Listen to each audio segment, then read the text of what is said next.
everybody. Today I would like to talk to you about an issue that affects not only children but adults in today's society, and one that seems to be growing rapidly amongst people. Every year in the United States, 4,500 kids commit suicide due to being cyberbullied. In addition to those 4,500 kids who take their own lives, 20% of these children who are cyberbullied contemplate suicide, while 1 in 10 attempt suicide. Research has shown that bullying has not only become a childhood behavior, but also continues into higher education as well as adulthood. Now that I have expressed just how important of a problem that cyberbullying has become, I would like to share a story with you about a young lady by the name of Megan. Megan was just 14 weeks shy of her 14th birthday when she begged her mother for permission to get back on MySpace. Her mother reluctantly approved for her to get back on the site with the intention that she would control the social media account, and only allow Megan on the account with her permission and with her permission, as well as her and her father only having the password.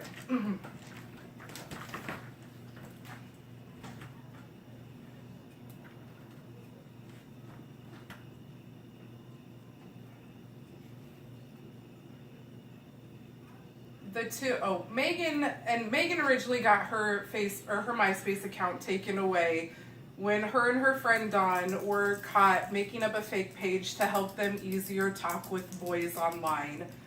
So when her mother gave her privileges back, it was under the assumption for both of them that they would be monitored closely, and anything that she did on this page would have to be approved by her mother first. One day, she received a friend request from a gentleman named Josh, and with her mother's permission, she accepted his friend request. And over the next 6 weeks, the two of them became virtually acquainted. One day, when Tina logged in for her daughter, she could tell that her daughter was very upset after Josh had been sending her mean messages over MySpace. Tina instructed her daughter to stop using MySpace, yet she did not ensure her daughter logged off. Megan ended her life due to being bullied online.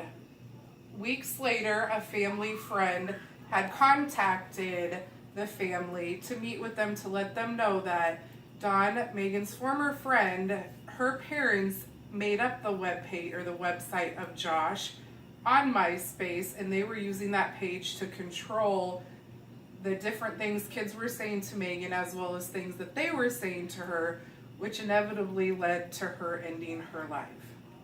After sharing this story with you about how adults cyberbullied a child, I would like to tell you how cyberbullying affects adults. How adults participate excuse me, in cyberbullying is taking pictures and adding inappropriate and hurtful captions to them. Bullying in the workplace, making fun of those that you work with, making fun of children for various reasons. When you witness bullying and you don't say anything, you then become part of the problem as well. No matter how old you are, cyberbullying affects everyone when it happens.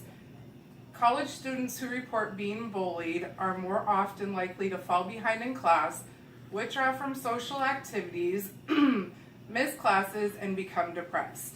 Adults in the workplace who are bullied suffer from similar effects: anxiety, depression, stress breaks, difficulty concentrating, feeling insecure, and compromise of memory.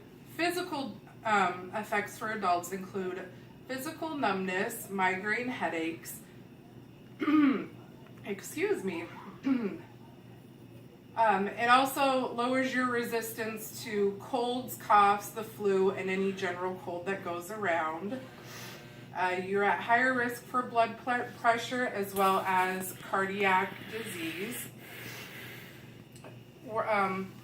Within the workplace, when employees are bullied, the workplace productivity also suffers and are at greater risk of losing customer service. Employees who are bullied also, they have decreased motivation, their morale goes lower, there's more accidents in the workplace, and lower quality of customer service tends to happen.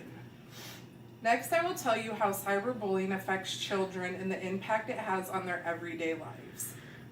Traditional bullying is said to be better. It allows children an escape from the schoolyard when being bullied, opposed to cyberbullying when children go home, since 95% of teens report that they have access to the internet daily and they go on daily. When children who are being bullied, when they go home, they have to face being cyberbullied as well. And it happens to children at home. People who cyberbully, they target innocent people. It's also reported by teens to be easier to get away with, which is why it's more popular today. And the physical and emotional effects of cyberbullying are similar to adults: depression, anxiety, increased feeling of sadness, changes in sleeping and eating patterns, and extreme cases, suicide. I've informed you of the problems within our society pertaining to cyberbullying and the effects it has on our kids and adults. Now I will tell you how we can be part of the solution. Steps everyone can make to educate as well as help put into cyberbullying. For parents, it starts with education within the home. Teach your children that it's never okay to cyberbully someone, and in the event that they're being cyberbullied, you should teach them who a safe adult is to go to when they need help. Having limited access to their social networking as well as their cell phones, monitor what they're doing on social networks and on the internet, and have ground rules for which websites are okay and which ones are not okay to go to. As for adults who are being bullied, they have multiple tools that are available to them as well. In the workplace, if you're being bullied, you can always tell your supervisor or your boss so they can help put an end to the problem. If at all possible, it's always best to try to ignore the problem. If you're on a website and you're being cyberbullied, they always have an administrative person that you can contact to report the person.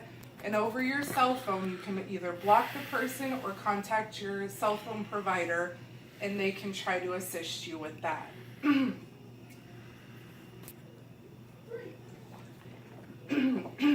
Excuse me. You are now aware of the different styles of bullying, how it affects both children and adults, and what we can do to make a difference. I hope we can all practice together to help end the vicious cycle of bullying. With the suicide rates climbing amongst children, it's imperative that we as a community continue the way we educate young children as well as the way adults handle bullying situations. Young children are very impressionable. If we as adults cannot set a good example as to how to treat one another, this vicious cycle will continue and become harder to break. With that being said, let's start educating our children at home. As adults, we need to utilize our techniques on how to deal with it when it happens. Thank you.